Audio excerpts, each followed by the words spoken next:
നമസ്കാരം. കുറേ നാളിന് ശേഷമാണ് വീഡിയോ ചെയ്യുന്നത്. എന്തുകൊണ്ടാണ് ഇത്രയും നാളും വീഡിയോ ചെയ്തായിരുന്നത് വെച്ച് കഴിഞ്ഞാൽ, എൻ്റെ ബ്രദറിൻ്റെ മകൻ ഇവാൻ പെട്ടെന്നുണ്ടായ ക്യാൻസർ ബാധയെ തുടർന്ന് മരിക്കുകയും, അപ്പോൾ അതിൽ നിന്ന് കുറച്ച് റിക്കവർ ആവാൻ ടൈം എടുത്തു ഒരു വീഡിയോ ഒക്കെ ചെയ്യാനുള്ളൊരു മൈൻഡ് വരാൻ. അപ്പോൾ ഈ വീഡിയോ എനിക്ക് ഇവാനോടുള്ളൊരു ട്രിബ്യൂട്ടാണ്. കല്ലടയാറിൻ്റെ സമീപത്താണ് എൻ്റെ വീട്.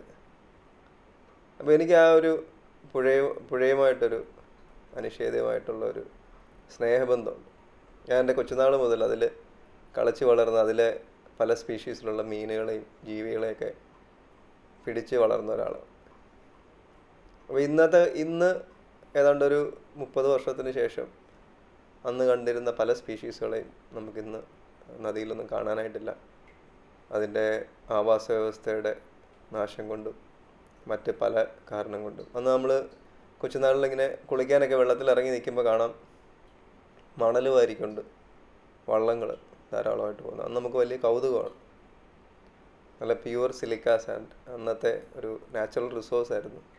പിന്നീട് അത് നമ്മൾ കണ്ടു, ഓരോ വർഷങ്ങൾ കഴിയും തോറും അതിൻ്റെ ക്വാളിറ്റി മാറി അത് ചെളിയായിട്ട് മാറുന്നതും, പിന്നീട് പുഴ നന്നായി വറ്റി വരണ്ട്, വെള്ളപ്പൊക്കത്തിൻ്റെ സമയത്ത് വലിയ വെള്ളപ്പൊക്കം, വരൾച്ചയുടെ സമയത്ത് വളർച്ച, നമ്മൾ മനുഷ്യൻ്റെ ആർത്തി മൂലം സംഭവിക്കുന്ന ചില ഭവിഷ്യത്തുകളാണ്. നമ്മളിപ്പോൾ അതൊന്ന് മഴയായും വെയിലായിട്ടുമൊക്കെ നമ്മൾ അനുഭവിക്കുന്നുണ്ട്. അപ്പോൾ നമുക്ക് എന്തായാലും ഈ വീഡിയോ ഒന്ന് കാണാം.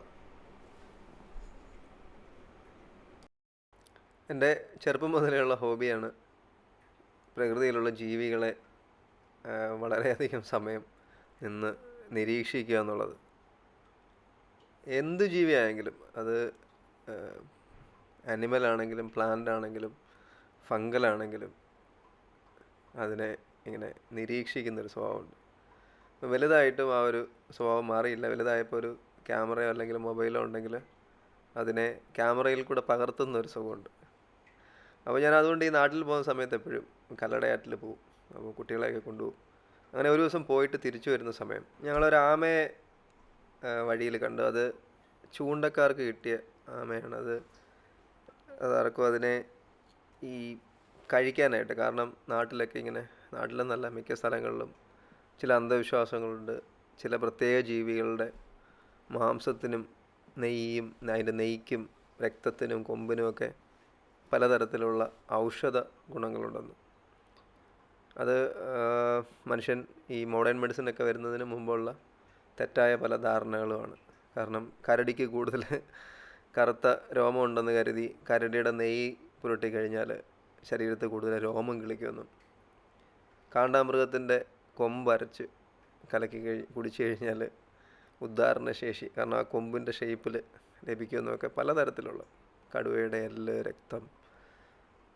അതേപോലെ ഇനി ആമവാദത്തിനായിരിക്കും, കാരണം ഒരു ആർത്രൈറ്റിസ് ഉണ്ടല്ലോ, ഒരു റുമറ്റോയിഡ് ആർത്രൈറ്റിസ്. അപ്പോൾ അങ്ങനെയൊക്കെയുള്ള ആർത്രൈറ്റിസിന് വാദത്തിനായിരിക്കും. അപ്പോൾ എന്തായാലും ഇതിനെ ഞങ്ങൾ ചോദിച്ചു, എനിക്കിത് പിള്ളേർക്കൊന്ന് കാണാൻ വേണ്ടി ഇതിനെ എടുത്തോട്ടെ എന്ന് ചോദിച്ചു. അങ്ങനെ എന്തായാലും ഇതിനെ ഞങ്ങൾ വീട്ടിൽ കൊണ്ടുവന്ന് അപ്പോൾ ചൂണ്ടയ്ക്ക് കിട്ടിയാന്ന് പറഞ്ഞല്ലോ. അപ്പോൾ ഇതിനെ ഒന്ന് ക്ലോസ് ഇൻസ്പെക്ഷൻ ചെയ്തപ്പോൾ ഇതിൻ്റെ താടിയുടെ അടിയിലായിട്ട് വലിയൊരു മുറിവുണ്ട്, ഒരു ഓപ്പൺ വൂണ്ട്. അപ്പോൾ എന്തായാലും ഇതിനെ കുറച്ച് ദിവസം വീട്ടിൽ നിരീക്ഷിച്ച ശേഷം, ആ മുറിവ് കൊണ്ട് അത് ചത്തില്ലെങ്കിൽ അതിനെ തിരിച്ചു വിടാമെന്നൊക്കെ വെച്ചിട്ട് വീട്ടിലതിനെ ഏൽപ്പിച്ചു. അപ്പോൾ മമ്മിയാണ് അതിൻ്റെ പണി ഏറ്റെടുത്ത്. മമ്മി എന്ന് പറഞ്ഞു കഴിഞ്ഞാൽ അന്നമ്മ അഥവാ എമിലിക്കുട്ടി. ഇവിടെ നേരെ പറിച്ചു വെച്ചു. ഞാൻ ഇറങ്ങിയിട്ട് ഒത്തിരി ദിവസമായി. കണ്ടോ എന്നാ കിങ്ങിണി പോലെ ആണ് നിൽക്കുന്നത്. എടുക്കാം.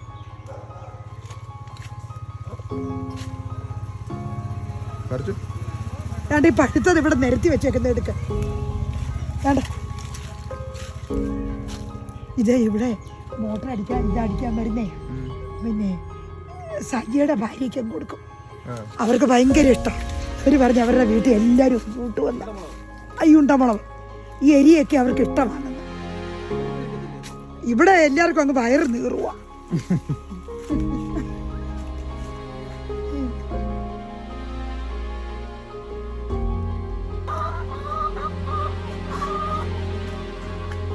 അതാണ് ഇത്ര എറിഞ്ഞിട്ടുണ്ട്.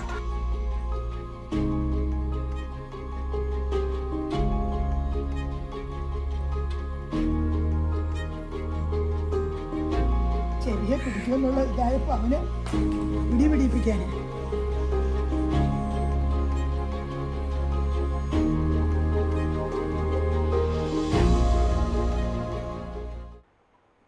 അപ്പോൾ പുള്ളിക്കാരി അന്ന് ഇവാന് അന്ന് ഈ അസുഖമായിട്ട് ട്രീറ്റ്മെൻറ്റ് നടന്നുകൊണ്ടിരിക്കുക, കീമോ നടന്നുകൊണ്ടിരിക്കുക. പുള്ളിക്കാരി ഇതിന് ഡെയിലി നമ്മുടെ ഈ ആദ്യം ചോറൊക്കെ കൊടുത്തപ്പോൾ ഞാൻ പറഞ്ഞു, മമ്മി ചോറൊന്നും അതിനത്ര പിടുത്തമല്ല. സാധാരണ ഈ ടൈപ്പ് ആമയെ നിങ്ങൾ കണ്ടിട്ടുണ്ടെങ്കിൽ അറിയാം, പുഴയിലൊക്കെ ഉള്ളതാണ്. എല്ലാത്തരം ഭക്ഷണം കഴിയും, പക്ഷെ മീനാണ് ഇവൻ്റെ മെയിൻ ആഹാരം. പണ്ടൊക്കെ ആണെങ്കിൽ ഈ വയലിൽ കൂടെ ഒക്കെ പോകുമ്പോൾ എവിടുന്നെങ്കിലുമൊക്കെ കിട്ടുമായിരുന്നു പറഞ്ഞത്. ഞാൻ ഒരുപാട് എണ്ണത്തെ വളർത്തിയിട്ടുണ്ട്. ഇവരെ വളർത്തും. അന്നൊന്നും ഇല്ലീഗലൊന്നും അല്ലല്ലോ ഈ ആമയൊന്നും പിടിക്കുന്നതൊന്നും അറിയത്തുമില്ല. ജസ്റ്റ് ഇതിനെപ്പറ്റി പഠിക്കാൻ വേണ്ടി കൊണ്ടുവരുന്ന ഒന്നിനെയും കൊന്നിട്ടില്ല. ഇതിനൊരു പ്രത്യേക കഴിവാണ്. ഇത് വെള്ളമുള്ള ഭാഗം ലക്ഷ്യമാക്കി ഇവനങ്ങ് ഇറങ്ങിപ്പോയി കളയും. നമ്മളെങ്ങനെയൊക്കെ പിടിച്ചിട്ടാലും ഇവർ ചാടിപ്പോവും. അപ്പോൾ ഞാൻ എൻ്റെ മോളോട് ഇതിനെ എടുക്കാൻ പറഞ്ഞു. അപ്പോൾ ഇതിനെ എടുക്കുന്നതിനൊരു പ്രത്യേക രീതിയുണ്ട്. ഇതിന് വളരെ ഷാർപ്പായിട്ടുള്ള നഖങ്ങളാണുള്ളത്. അപ്പോൾ ഇതിനെ കറക്റ്റായിട്ടൊരു വശത്തിൽ എടുത്തില്ലേ, കറക്റ്റ് നടുക്ക് പിടിച്ചെടുത്തില്ലെന്നുണ്ടെങ്കിൽ ഞാൻ അന്നേരം ഓർത്തില്ല. പക്ഷേ എൻ്റെ മോളത് പിടിച്ചുകൊണ്ട് വന്നപ്പോൾ അവിടെ കയ്യിൽ അതിൻ്റെ നഖം കൊണ്ട് നല്ലപോലെ മുറിഞ്ഞു. അപ്പോൾ തന്നെ മുറിവ് കഴുകി കെട്ടി. എന്തായാലും അതൊരു ലൈഫിലെ ഓരോ ജീവികളെയും കൈകാര്യം ചെയ്യാനുള്ള ഒരു എക്സ്പീരിയൻസ് കുഞ്ഞുങ്ങൾക്ക് ഉണ്ടാക്കാമെങ്കിൽ അവർക്ക് ആ ചെറുപ്പത്തിലെ ജീവികളോടുള്ള പേടി മാറ്റിക്കഴിഞ്ഞാൽ വളരെ നല്ലൊരു കാര്യമാണ്. അങ്ങനെ കുറച്ച് ദിവസങ്ങൾക്ക് ശേഷം എനിക്ക് തിരിച്ചു വരാൻ സമയമായപ്പോൾ മമ്മി പറഞ്ഞിടാ, നമുക്ക് ഈ അവനിപ്പോൾ ശരിക്കും ഫുഡൊക്കെ കഴിക്കുന്നുണ്ട്, ഞാൻ എടുത്തു തരാം. മമ്മി എടുത്തു തരും. മമ്മിയുടെ വീഡിയോ എടുക്കും. എന്നോട് ഭയങ്കര കൂട്ടാണ്. ആ മക്കളെ, ഇത് താറാവിന് കൊടുക്കാൻ. അവൻ എന്തൊരു സന്തോഷമാണെന്നറിയോ വെള്ളം മാറുമ്പോ. എന്റെ കഴുത്തത് മാറിയെന്ന് എടുക്കണം. നീ വെളിയിലോട്ട് ഇട്ടാൽ മതി. ഇനി എടുക്കാൻ ഒരുപാട് വലിയ ഒരു പാത്രം അങ്ങോട്ട് വെച്ച് കൊടുക്കും. അവൻ അതിലോട്ട് അവൻ നോർമലായി. അങ്ങനെ തന്നെ ഇരിക്കുവോ, പക്ഷെ മുറിവായിട്ടൊന്നുമില്ല, പ്രശ്നമൊന്നുമില്ല, ജീവിക്കും. ഇപ്പൊ ഇന്നലെ കൊഞ്ചുപൊടിയുടെ ആ ഒരു സ്മെല്ല് വന്നത് കേട്ടോ. ഞാൻ വേണമെങ്കിൽ തേച്ച് കഴുകി തരാം. അരിക്കോട് തന്നെ പോട്ടു. കൊഞ്ചുപൊടിയാ കൊഞ്ചുപൊടി. അവന് കാലും കൈക്കുമൊക്കെ നല്ല വലിപ്പമാണ്. എടുത്ത് കാടി പോകുമോ? അവിടെ വരെ പോകുന്നതിന് വെള്ളം വേണോ? ഇവൻ കരയിലും അതുപോലെ കിടക്കും. നല്ല ഇതായി. എന്നെ നല്ല പരിചയമാണ്. മമ്മി എത്ര തീറ്റ കൊടുത്താ? നേരം വെളുത്ത് തിന്നും. മമ്മി കൊഞ്ചുപൊടിയൊക്കെ കൊടുത്ത് ഇങ്ങനെ ഇട്ടിരുന്നേ.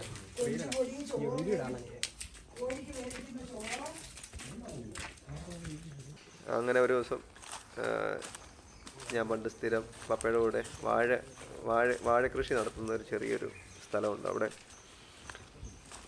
ആ പാത്തിയിൽ ഇങ്ങനെ വെള്ളം കിടക്കുന്ന സ്ഥലമാണ്. രണ്ട് സൈഡിലും ഇങ്ങനെ ഈ വാഴയ്ക്ക് വെള്ളം കോരാനായിട്ടുള്ള സൗകര്യം.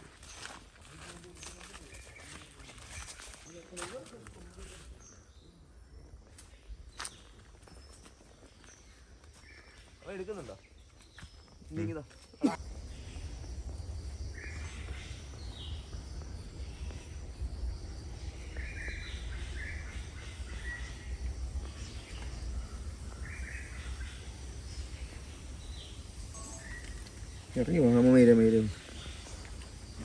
കൊതുകും കടിച്ചിട്ട് പോയി. അങ്ങനെ അതിൽ ഞങ്ങൾ കൊണ്ടുവന്ന് ഇതിനെ കുട്ടികളെല്ലാം കൂടെ പോയി ഇതിനെ റിലീസ് ചെയ്തു. അങ്ങനെ അവൻ അവിടെ നിന്ന് ഇറങ്ങിപ്പോയി കാണും. അവിടുന്ന് പുഴയിലോട്ട് ഈ കല്ലട ആറ്റിലോട്ട് പോകാനുള്ള ആക്സസ് ഒക്കെ ഉണ്ട്. പക്ഷെ കുറച്ച് ദൂരം നടക്കണം. പക്ഷെ ആമ അതൊക്കെ ചെയ്യും. എന്തായാലും ആ ആമയെ ഞങ്ങൾക്ക് സക്സസ്ഫുള്ളായിട്ട് രക്ഷിക്കാൻ പറ്റി. അപ്പോൾ ഇതാണ് ഞാൻ ഇവാന് വേണ്ടി റിലീസ് ചെയ്ത ഒരു ലൈഫാണ്. അവൻ്റെ മരണം നമുക്ക് സ്റ്റോപ്പ് ചെയ്യാനായിട്ട് പറ്റിയില്ല.